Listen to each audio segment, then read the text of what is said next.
அனைவருக்கும் வணக்கம். இன்னைக்கு நம்ம சிறுதானியங்கள் அதாவது மில்லட்ஸ் பற்றி பார்க்கணும். மில்லட்ஸ் எடுக்கிறதுல எல்லாருக்குமே நிறைய டவுட்ஸு எனக்கு கேட்டுட்ருக்காங்க. அதாவது மில்லட்ஸ்னால் என்னன்னே தெரியாதவங்களும் இன்னும் இருக்காங்க நிறைய பேர். சிறுதானியமா, அதெல்லாம் நம்ம சாப்பிடலாமா, அதெல்லாம் என்னன்னு கேட்குறாங்க.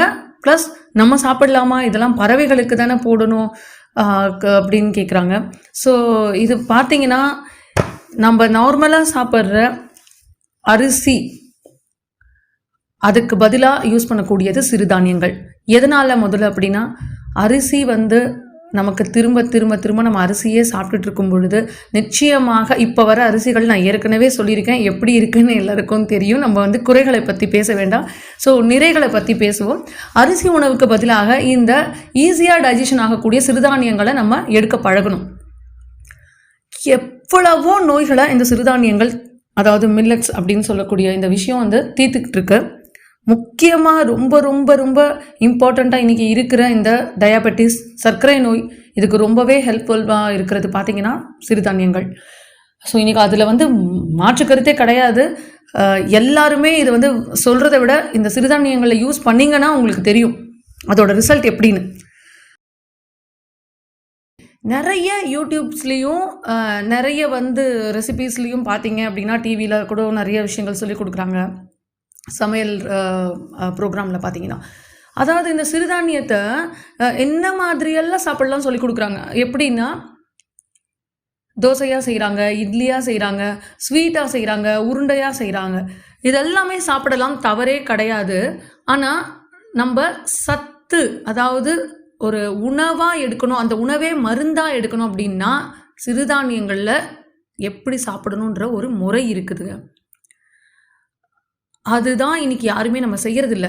சில பேர் அந்த சிறுதானியங்களை சாப்பிட்டுட்டு, அதாவது இந்த மாதிரி நான் சொன்னக்கூடிய இப்போது உருண்டையாக பண்ணி சாப்பிடுவாங்க, இல்லைனா இட்லி, தோசை இந்த மாதிரி, இல்லைனா உப்புமான்னு சொல்லி செஞ்சு சாப்பிடுவாங்க. இந்த மாதிரியெல்லாம் செஞ்சுட்டு எனக்கு எந்த பலனும் தெரியல, நான் நார்மலாக எடுத்துகிட்டு தான் இருக்கேன், எனக்கு எதுவுமே தெரியலன்னு சொல்லுவாங்க. இல்லை டைஜஷன், ஈஸி டைஜஷன் நம்ம சொல்கிறோம், ஆனால் அவங்க அந்த சிறுதானியங்களை சாப்பிட்டுட்டு டைஜஸ்டே ஆகலைன்னு சொல்கிறவங்களும் இருக்காங்க. எதனால் அப்படின்றது நம்ம கண்டிப்பாக இந்த இடத்துல கவனிக்கணும். ஏன் இந்த மாதிரி ஆப்போசிட்டாக சொல்கிறாங்க அப்படின்னா, சிறுதானியங்களை எப்படி யூஸ் பண்ணணும்னு தெரியாமல் சொல்கிறதுனால தான் இந்த விஷயங்கள் நடக்குது. நல்லா புரிஞ்சுக்கோங்க. இது ஒரு அரிசி வகை தான், குருணை அரிசி மாதிரி. அதாவது அரிசியை உடைச்சா அப்படி ரவை போல் இருக்குமோ அந்த மாதிரி தான் இந்த சிறுதானியங்கள் இருக்கும். அதனால் இது எல்லோரும் என்ன நினச்சிக்கிறோம் நம்மனா, அரிசினா நீட்டாக இருக்கும், இது இப்படி இருக்குன்றதுனால இதை நம்ம பொடி பண்ணி நம்ம யூஸ் பண்ணிக்கலாம் அப்படின்னு சொல்லி தான் நீங்கள் உருண்டை பிடிக்கிறது, தோசை மாவாக அரைச்சி சாப்பிட்றதுன்னு யூஸ் பண்ணுறோம். அதாவது இதுவும் ஒரு அரிசி வகை தான், நம்ம நல்லா தெளிவாக புரிஞ்சுக்கணும். அப்போது நம்ம நார்மலான அரிசியை எப்படி நம்ம வடித்து சாப்பிட்றோமோ அதை போல் இந்த அரிசியையும் நீங்கள் நல்லா வேக வச்சு சாப்பிடலாம். இதுக்கு வடிக்கணும்னு கூட அவசியம் இல்லை. அதை சரியான தண்ணீரை ஊற்றுறீங்கன்னா நார்மலாகவே அது வெந்துடும். இதுக்கு வடிக்க வேண்டிய அவசியமே இல்லை. இன்னும் கேட்டால் இன்னும் சுலபமான விஷயம்தான் இது. முதல் விஷயம் நல்லா புரிஞ்சுக்கோங்க. சிறுதானியங்களை டேஸ்ட்டுக்காக மறுபடியும் நீங்கள் தோசையாகவோ இல்லை ஒரு ஸ்வீட்டாகவோ செஞ்சு சாப்பிடும் பட்சத்தில் அது ஒரு டேஸ்ட்டுக்காக தான் இருக்கும். அதுதான் நம்ம தினமும் எடுக்கக்கூடிய உணவுகளை எடுத்துகிட்டு இருக்கோமே. அப்போது இந்த உணவை எப்படி ஒரு ஆரோக்கியமாக சத்துள்ள உணவாக வெயிட் லாஸ் பண்ணுறதுக்கும் சரி, அதே சமயத்தில் நமக்கு எனர்ஜியோடு நம்ம வெயிட் லாஸ் பண்ணணும், அப்படி எப்படி எடுக்கணும் அப்படின்னா, முதல்ல இதை ஒரு அரிசியாக நம்ம நினச்சி சாதம் எப்படி நம்ம செஞ்சு சாப்பிட்றோமோ அதை போல தான் நம்ம செஞ்சு சாப்பிடணும், வேக வச்சு செஞ்சு சாப்பிடணும். அதுக்கு முன்னாடி ஒரு முக்கியமான ப்ராசஸ் இருக்குது. அதாவது முதல்ல நம்ம ஒன்று தெரிஞ்சுக்கணும். முதல்ல நோயினா நம்மளுக்கு என்ன, எப்படி வருது? நம்ம உடல் பார்த்திங்கன்னா ஒரு 100 கோடி செல்களால் ஆனது இல்லையா?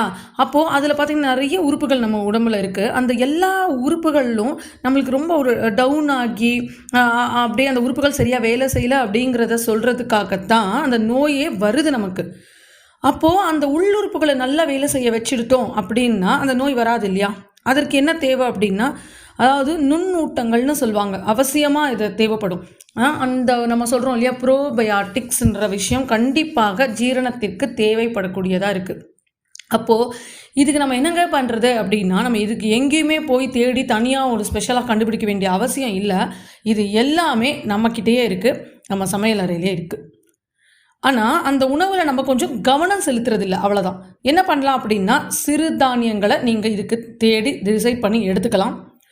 இது பார்த்தீங்கன்னா டயாபெட்டிஸ்க்கு நான் சொன்ன மாதிரி ரொம்ப ரொம்ப இம்பார்ட்டண்ட் பங்கு வகிக்குதுன்னு சொல்கிறாங்க. ஏன்னா இதில் பார்த்தீங்கன்னா நார்ச்சத்து அதிகமாக இருக்கிறது, ஃபைபர் கண்டென்ட் அதிகமாக இருக்குது. நம்ம சாப்பிட்ற அந்த அரிசி இருக்கியா, நெல் அரிசி நம்ம சாப்பிட்றோம் இல்லையா, அந்த அரிசியை விட பார்த்திங்கன்னா உங்களுக்கு 7 மடங்கு நார் சத்து இருக்கிறது கொண்டது தான் சிறுதானியங்கள் இருக்குது. ஸோ அதனால் தயவு செய்து சிறுதானியங்களை பழகுங்க. ஒன்று. இன்னொன்று பார்த்திங்கன்னா இதில் நார் சத்து ஃபைபர் மட்டும் கிடையாது, அயன் கண்டென்ட் இருக்குது, உங்களுக்கு ப்ரோட்டீன் கிடைக்குது, எவ்வளோ விஷயங்கள் ஈஸியாக டைஜஸ்ட் ஆகக்கூடிய ஆன்டி ஆக்சிடெண்ட்டாக செயல்படுது இது நமக்கு. ஸோ அதாவது மாவாக செஞ்சு ஒரு இடியாப்பம், தோசை இந்த மாதிரி நீங்கள் சாப்பிடலாம். அதை விட ஃபஸ்ட்டு இம்பார்ட்டண்ட் நான் சொல்கிறேன், இதை சாப்பிடக்கூடாதுன்னு சொல்லலை, ஃபஸ்ட்டு இம்பார்ட்டண்ட்டாக எப்படி சாப்பிடலாம் அப்படின்னா, முதல்ல நான் சொல்கிற மெத்தடை நீங்கள் ஃபாலோ பண்ணிக்கோங்க.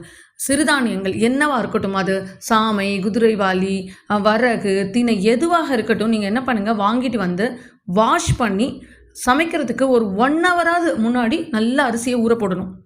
அரிசி அப்படி தானே நம்ம ஊற போடுவோம், அதை போல் தான் இதையும் நல்லா ஊற போடுங்க, வாஷ் பண்ணி ஊற போடுங்க. அதுக்கப்புறம் நீங்கள் அதுக்கு தேவையான அளவு, அதாவது அதுவே சாப்பாடாக ஆகிற அளவுக்கு நீங்கள் தண்ணி வைக்கலாம். இல்லை அப்படின்னா நீங்கள் குக்கர்லேயும் வைக்கலாம், இதில் எந்த வித தப்பும் கிடையாது. தாராளமாக சாப்பிடலாம் குக்கரில் வச்சு. அதே போல் இதை இந்த மாதிரி சாதமாக, அதாவது இந்த சாதத்தை இன்னும் கொஞ்சம் தளர்வாக செஞ்சு நீங்கள் இது கூட கொஞ்சம் ஜீரகம், பூண்டு இது மட்டும் நீங்கள் சேர்த்துக்கலாம். ஏன் இஞ்சியும் வேணாலும் சேர்த்துக்கலாம். உங்களுக்கு எதனால் இது அப்படின்னா, இது ஜீரணத்துக்கு நம்ம சொல்லும்போது இந்த ஜீரகம் பூண்டு இந்த கஞ்சியில் எப்போதுமே நம்ம போட்டு செய்வோம். அப்படி செய்யும்பொழுது இது முழுமையான ஆரோக்கியமான உணவாக, மருந்தாக மாறுகிறது. அந்த கஞ்சிக்கு நீங்கள் தொட்டுக்க எப்பயும் போல் நல்ல ஒரு கருவேப்பிலை துவையல், புதினா துவையல், இந்த மாதிரியான விஷயங்கள் அது உங்களோட விருப்பங்களாக நீங்கள் எடுக்கலாம். இப்படி நீங்கள் சிறுதானியங்கள் மில்லட்ஸ் யூஸ் பண்ணீங்க அப்படின்னா கரெக்டான அந்த எனர்ஜியோட உங்களுக்கு அந்த ஆரோக்கியமான உணவாக அது போய் சேருங்க. முக்கியமாக இப்படி தான் யூஸ் பண்ணணும். அது குக்கர்லேயும் வடிச்சிக்கலாம், நீங்கள் சாதமாக நீங்கள் அப்படியே வடிக்காமல் கரெக்டான அளவு தண்ணி ஊற்றி அது வேகிற அளவுக்கு நீங்கள் எடுத்துக்கலாம். ஆனால் கண்டிப்பாக ஊற போடணுங்கிறது எத்தனை பேருக்கு தெரியும்னு எனக்கு தெரியல. கண்டிப்பாக சிறுதானியங்களை ஊற வச்சாதான் முழுமையான, அந்த ஊறும் பொழுது தான் அதோட முழுமையான சத்து கிடைக்கும். ஸோ இப்படி தான் நீங்கள் யூஸ் பண்ணணும்.